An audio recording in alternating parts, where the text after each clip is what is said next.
પન્નાની રસોઈમાં તમારું સ્વાગત છે ફ્રેન્ડ્સ।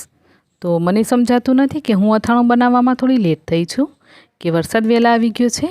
તો ખેર હજુ તો અથાણાની કેરી મળે જ છે। જો તમે પણ મારી જેમ થોડા મોડા પડ્યા હોય અથાણું બનાવવા તો જરૂરથી બનાવી લેજો। અને આ રીતે જે રીતે હું તમને બતાવું છું ને એ રીતે બનાવશો તો આ જે તમને દેખાય છે ને અથાણું, બસ તમારું અથાણું પણ આવું જ બનીને તૈયાર થશે। ના તો એ વરસ સુધી કાળું પડશે કે ના તો એની અંદર ફંગસ આવશે। એકદમ સરસ અથાણું બનીને તૈયાર થશે। અને હા ફ્રેન્ડ્સ, આ અથાણું બનાવવા માટે કોઈ પણ મસાલા તમારે અહીંથી કે ત્યાંથી લાવવાની જરૂર નથી, કેમ કે આ અથાણું આપણે બનાવીશું રેડીમેડ મસાલા સાથે।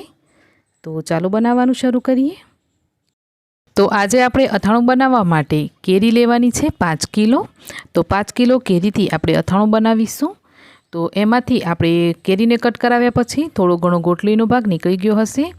તો અત્યારે 4.5 કિલો જેટલી આ કેરીના ટુકડા છે। અને અથાણું બનાવવા માટે રાજાપુરી જે કેરી આવે મોટી સાઇઝની સ્પેશિયલ એ લેવાની। જો તમે હાફૂસ કેરીનું અથાણું બનાવવા માગતા હોય તો પણ બનાવી શકાય, પરંતુ સ્પેશિયલ અથાણા માટે આ કેરી વપરાતી હોય છે, કેમ કે આ કેરીનો જે માવો હોય ને એ થોડો વધારે ક્વોન્ટિટીમાં આવતો હોય છે અને એનાથી અથાણું સારું બને છે। અને આખા વર્ષ સુધી આ અથાણું એવું ને એવું જ રહેતું હોય। તો કંઈક આ રીતની એની થિકનેસ હોય છે ને એટલે જ ખાસ આ અથાણા માટે વપરાય છે કેરી। તો કેરીને મેં 5 કિલો તોલાવી, ઘરે લાવી, ધોઈ અને પાછી બજારમાં જઈ અને સરસ એને કપાવી અને ત્યાર પછી લાવી છું, કેમ કે આ કેરી સાઇઝમાં મોટી અને થોડી કડક હોય છે, એટલે ઘરમાં કાપવી એને થોડું મુશ્કેલ બની રહે એટલે બજારમાં કપાવી લેવાની। તો હવે આપણે કેરીને કપાવ્યા પછી ઘરે લાવ્યા પછી આ રીતે કોઈ કેરીના ટુકડાની અંદર ગોટલા હોય છે, તો એ ગોટલા આપણે કાઢી નાખવાના। અને આ જે પાતળું લેયર હોય ને ગોટલી ઉપર એ તમારે ખાસ કાઢવાનું ફ્રેન્ડ્સ। અને એ રીતે કરી અને બધી જ કેરીને તમારે એક એક ટુકડા જોઈ અને સાફ કરી લેવાના। ક્યારેક આ રીતે ડીંટિયું પણ રહી જતું હોય છે કાપવામાં, તો એ પણ કાઢી નાખવાનું। કોઈક ટુકડો મોટો હોય તો એને 2 ટુકડામાં કરી લેવાનું। અને કોઈક ટુકડા ઉપર તમને એવું લાગે કે ગોટલી ચોટી છે, કેમ કે આપણે પહેલેથી જ ધોઈને લીધી છે એટલે કેરી તો સાફ જ છે, પરંતુ ગોટલીનો જે મેલ હોય ને એ ચોંટી જતો હોય, તો એને કપડાથી તમારે સાફ કરી લેવાનું। તો ચાલો આ રીતે આપણે પહેલાં તો કેરીના ટુકડાને તૈયાર કરી લેવાના અથાણા માટે। તો આઈ હોપ તમે સમજી ગયા હશો કે પહેલું સ્ટેપ કઈ રીતનું છે। તો ચાલો આ રીતે મોટા ટુકડા હોય ને એને 2 કરી લેવાના। અને એમ કરીને મેં અહીંયા 5 કિલો જેટલા કેરીના ટુકડા લીધા છે, જેને સરસ એવા સાફ કરી લીધા છે। તો પહેલું સ્ટેપ ખાસ તમે ધ્યાનમાં રાખજો ફ્રેન્ડ્સ, કેરીને ધોઈ, કપાવી અને બરાબર સાફ કરી લેવાની, તો જ તમારું અથાણું આખા વર્ષ સુધી એવું ને એવું જ રહેશે।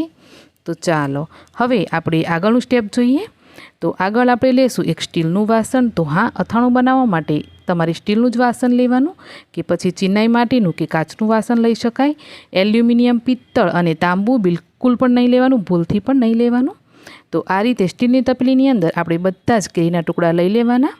ત્યાર પછી 5 કિલો કેરીના ટુકડાના માપથી મેં 3 ચમચી ભરીને મીઠું નાખ્યું છે અને 2 ચમચી ભરી અને હળદર નાખવાની છે। અને હળદર અને મીઠાને પહેલાં તો આપણે સરસ મિક્સ કરી લેવાનું। તો જરૂરી નથી કે તમારે આની અંદર હાથ કે ચમચો નાખવો, તમે આ રીતે ઉપર નીચે કરશો ને એટલે સરસ હળદર અને મીઠું મિક્સ થઈ જશે। તો તમે જોઈ શકો છો કે હળદર મીઠું સરસ મિક્સ થઈ ગયું છે ટુકડાઓમાં। તો તમને એવું લાગતું હોય કે હજુ નીચે બાકી છે, તો આ રીતે ઉપર નીચે જ કરી લેવાનું, બાકી ચમચો કે હાથ બિલકુલ નહીં નાખવાનો।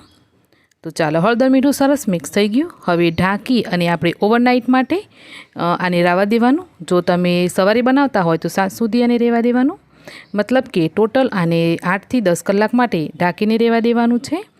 અને 8 થી 10 કલાક જેવું થઈ જાય ને એટલે ત્યાર પછી એને ખોલી અને ચેક કરવાનું। તો આ રીતે હળદર અને મીઠાનું ઘણું બધું એટલું પાણી નીકળી ગયું હશે। તો તમે જોઈ શકો છો વિડીયોમાં, આ રીતે ઘણું બધું એવું હળદર મીઠાનું પાણી અલગ થઈ જશે અને ટુકડાઓ છે ને એ સોફ્ટ પડી જશે આ રીતે। અને તમે જોઈ શકો છો ફ્રેન્ડ્સ કે ટુકડાઓમાં કેટલી સરસ રીતે હળદર લાગી ગઈ છે। તો ટુકડાઓ છે ને એ આ રીતે એકદમ પીળા પીળા થઈ જવા જોઈએ અને મીઠાનો સ્વાદ તો અંદર સુધી જતો જ રહ્યો છે।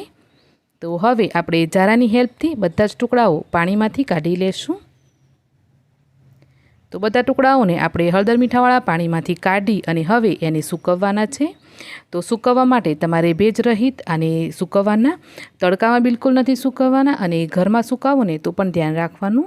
અને પાણી નીકળ્યું છે ને એ પાણીમાંથી તમે મેથી અને ચણાનું અથાણું બનાવવું હોય તો બનાવી શકાય, ન બનાવવું હોય તો પાણી ફેંકી દેવાનું। અને હવે ટુકડાઓને આપણે સુકાવી લઈએ। તો મેં અહીંયા ઘરમાં ખાટલા ઉપર જ આ રીતે સાફ દુપટ્ટો પાથરી લીધો અને હવે આપણે કેરીના બધા ટુકડાઓને આ દુપટ્ટા ઉપર આ રીતે એક એક કરી અને સુકાવા મૂકીશું। તો ટુકડાઓને પણ આપણે 8 થી 10 કલાક માટે સરસ સૂકવી લેવાના છે અને સુકાયા પછી એ ટુકડા કઈ રીતના થઈ જાય એ પણ હું તમને આગળ બતાવીશ। તો વિડીયોમાં એન્ડ સુધી બન્યા રહેજો તો જ તમારું અથાણું સરસ બનશે। કેરીના ટુકડાઓને મેં ઘરમાં જ પંખા નીચે 8 થી 10 કલાક માટે સરસ એવા સુકાવી લીધા છે અને તમે જોઈ શકો છો કે આપણા ટુકડાઓ સરસ સુકાઈ ગયા છે। બિલકુલ પણ એની અંદર પાણીનો ભાગ નથી રહ્યો। આપણે આ રીતે બરાબર દબાવીએ ને તો પણ આ ટુકડામાંથી પાણી નહીં નીકળવું જોઈએ એ રીતના સરસ સૂકવી લેવાના। તો ચાલો એકદમ સરસ ટુકડા ડ્રાય થઈ ગયા છે। જો તમે આ રીતે પ્રેસ કરી અને તમે ધ્યાન આપશો ને તો ઉપરથી પાણી નીકળશે। તો પાણી નીકળે ને ફ્રેન્ડ્સ તો તમારી આગળની પ્રક્રિયા નહીં કરવાની, તરત જ આ ટુકડાઓને બીજા 4 કલાક માટે સુકાવા મૂકી દેવાના। પણ દબાવ્યા પછી પણ એમાંથી પાણી નહીં નીકળે તો જ તમારે આગળ આમાં મસાલા કરવાના છે। તો ચાલો સરસ સુકાઈ ગયા છે તો હવે આપણે મસાલાઓ કરીશું। તો ફરીથી મેં એક તપેલું લઈ લીધું છે સ્ટીલનું અને એની અંદર આપણે સુકાવેલા બધા જ ટુકડાઓ એડ કરી દેવાના અને હવે આપણે ફાઇનલી આ અથાણામાં મસાલાઓ કરીશું। તો મેં તમને કીધેલું ને ફ્રેન્ડ્સ કે આપણે આ જે મસાલાઓ છે એ રેડીમેડ મસાલા વાપરીને અથાણું બનાવીશું। તો મેં અહીંયા આ રીતે અથાણાનો જે રેડીમેડ મસાલો આવે ને એ મસાલો લઈ લીધો છે। તો કોઈ પણ કંપનીનો તમે વાપરી શકો મસાલો અને હું અહીંયા વસંત મસાલો વાપરું છું। તો હું મસાલાની અહીંયા કોઈ એડ નથી આપતી, પરંતુ હું જે મસાલો વાપરું છું ને એ કહેવું પણ મારે જરૂરી છે તમને।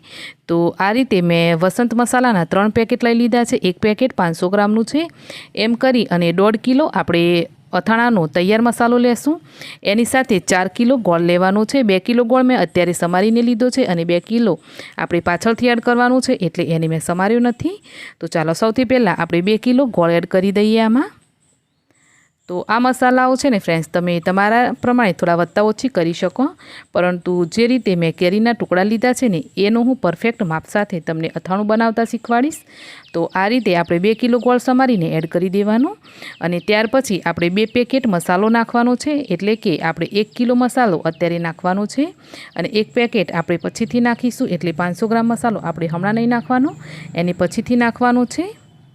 500 ગ્રામના એમ કરીને 2 પેકેટ આપણે મસાલો એડ કરી દીધો, એટલે 1 કિલો મસાલો આપણે આમાં એડ કરી દીધો।